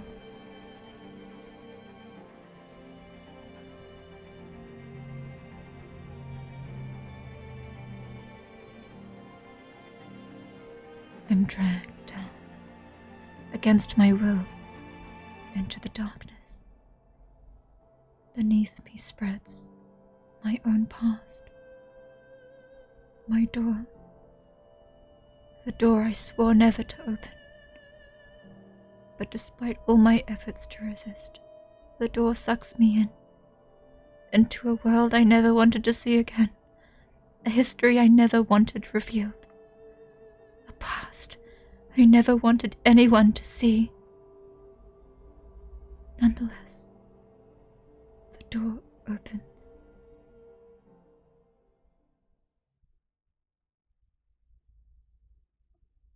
The seventh door.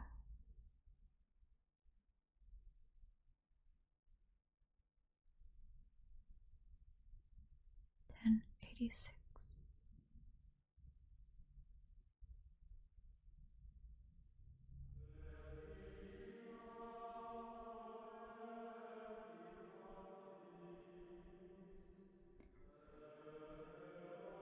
We'll stop here.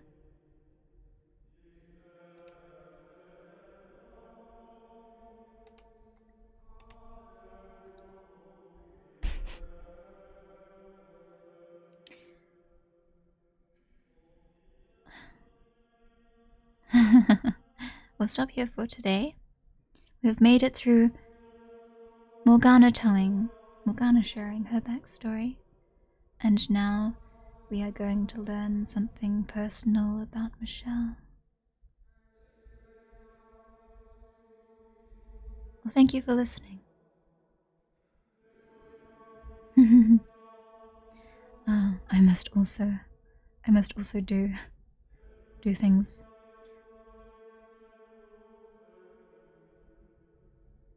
I've been thinking about what if anything else I would want to focus on reading after this. Because there's many wonderful visual novels / sound novels / stories in general that I think would be lovely to share. I guess in general, but on stream, what would suit reading aloud and what may not. What may suit my voice and what may not. I know the talk of Umineko came up last time, and I went and watched it. Steins Gate is fully voiced, though, so I think you can have a good time without having to listen to me read. But, if I can be honest, one of the reasons why I haven't read Steins Gate is because I think the game looks kind of hard. I think the game looks kind of challenging to me. I think I would struggle.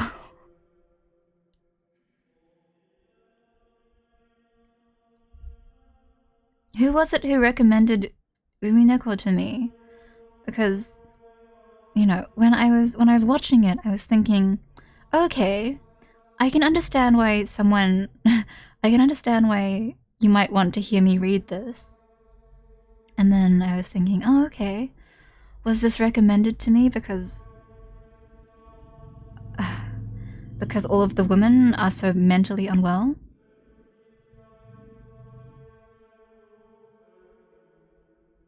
Did you think I would like that?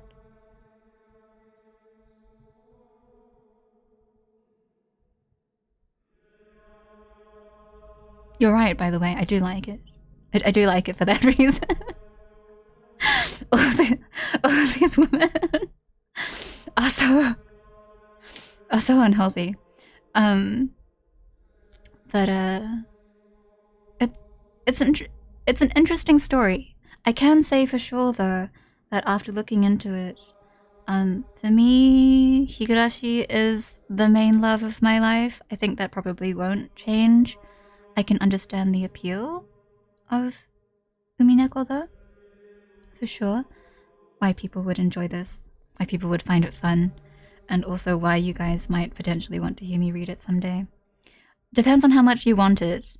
Only if someone really wants it. But otherwise, I don't know if that's happening.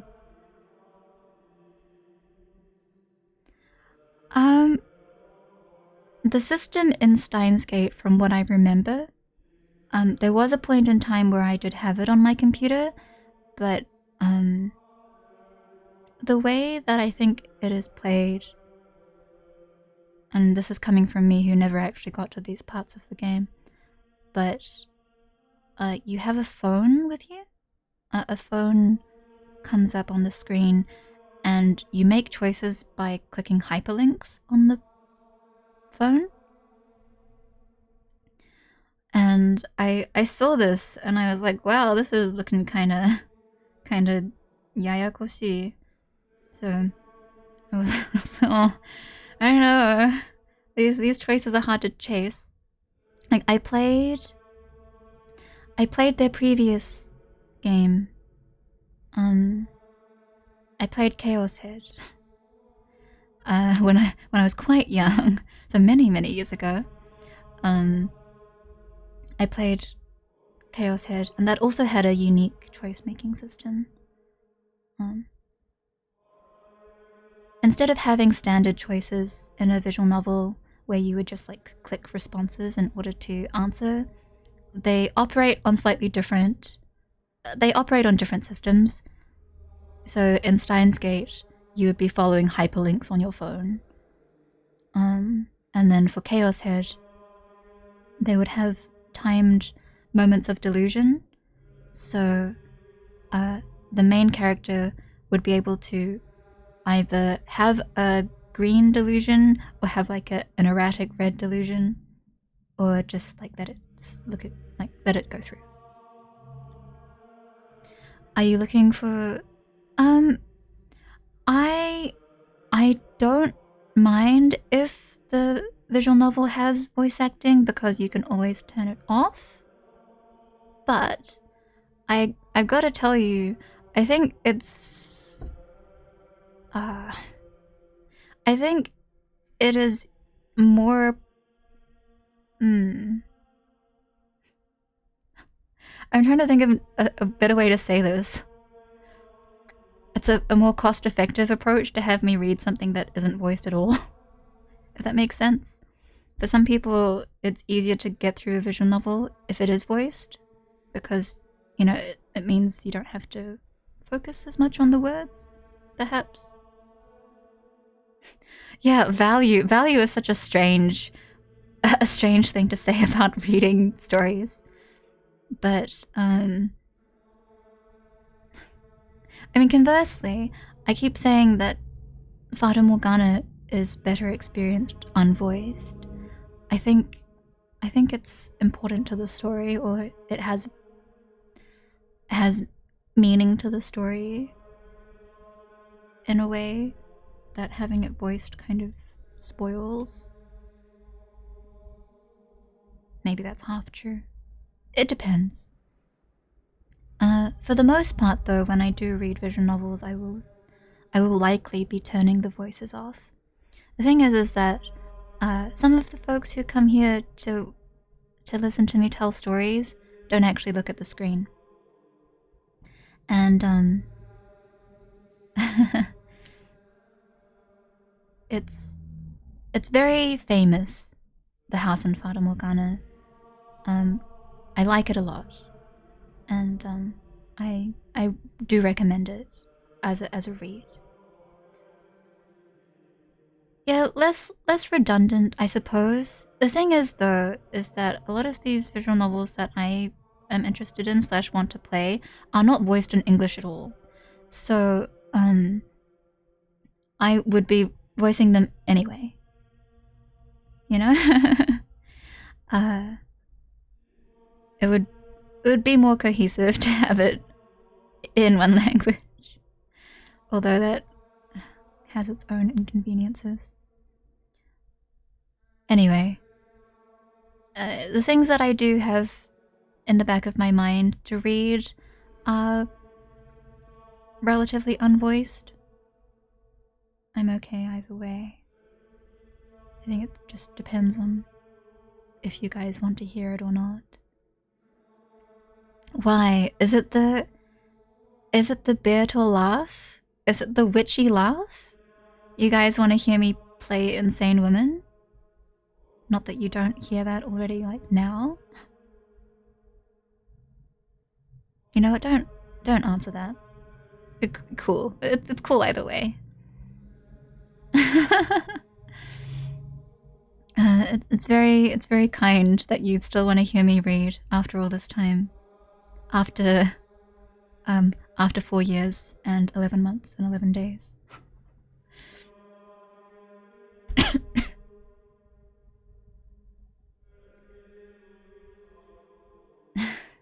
Thank you for the kind words.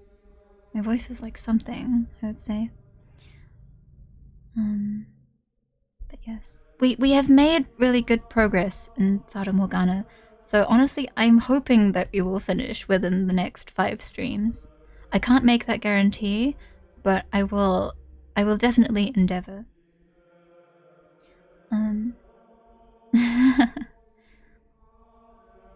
It's nice for me to know what you guys are interested in hearing. Otherwise, generally, I read the things that I find interesting and want to share with you guys. Pretty much.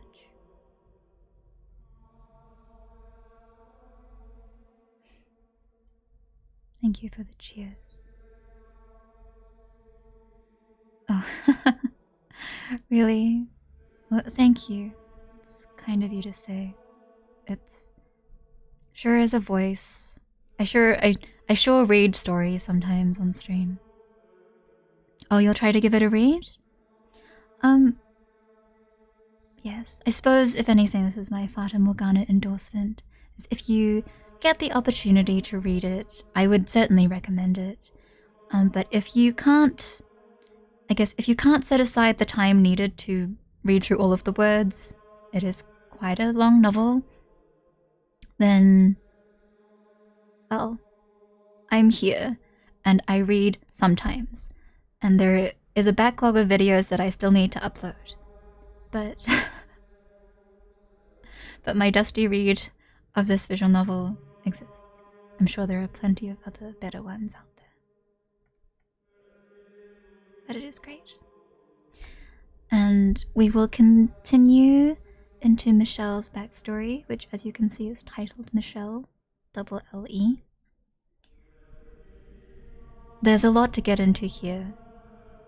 And it's a lot. That's all I can say. It's a lot. But let us do our best next time. Nodding. Okey-doke. Thank you for chatting. I will come by just to chat at some point. But for now, I'll see you guys later. Thank you for joining me, and I wish you a wonderful night. Good evening. Sleep well. See you next time.